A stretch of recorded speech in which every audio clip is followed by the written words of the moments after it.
Idea though, because we have a huge termite problem here.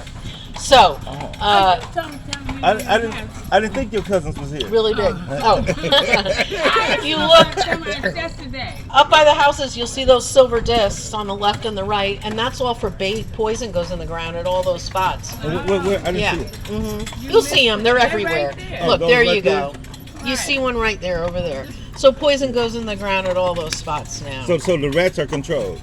The Is that what rats it's are for? controlled now that we have our restaurants back open. I know that sounds disgusting, but during the pandemic when all the restaurants were closed, there was no garbage out. So, yeah, the rats were like all over the French Quarter. It was crazy. Oh, wow. This is Burgundy Street. This is one of the last blocks of the French Quarter, and these people are doing me wrong, blocking off the block. But our French Quarter is called the Vieux Carré. You've heard those words, seen it somewhere. That means old square. Our French Quarter is 6 blocks in width and 13 blocks in length. Wow. That's it, 78 square blocks. It was designed by an engineer very early on. It was 1721. His name is Adrien de Pager. Everything that you're looking is also historically protected. Everything on the outsides. So if you own a home here in the French Quarter, before any work's to be done, and I'm talking about even repainting your house, the same color it's already painted, you have to appeal to that Vieux Carré Commission, and they have to give you permission for the changes that are going to be made. The inside's modern. You can do whatever you want. Yeah. Look behind you, everyone, once again.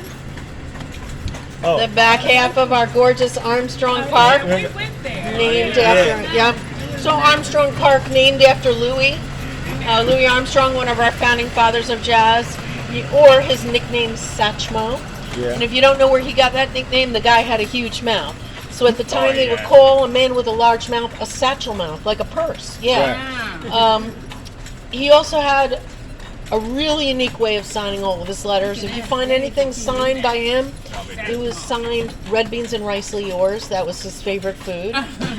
So they even said if he was dating a woman, if he was serious, he would say, "Make me red beans and rice." And if those red beans and rice didn't come out any good, that was the end of the affair. Oh, wow. It was over. It was over. They should have practiced first. That's right. So look at the spikes on the poles that you're seeing on Yeah. your right. Yeah, we seen those last night. Those are called Romeo spikes. So that's an invention of fathers with daughters.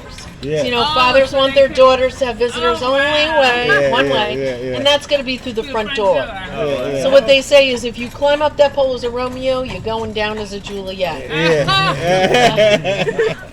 So a lot of these houses we'll get to see more, are broken up into a front portion and a back portion. So the back portion of the house are two things.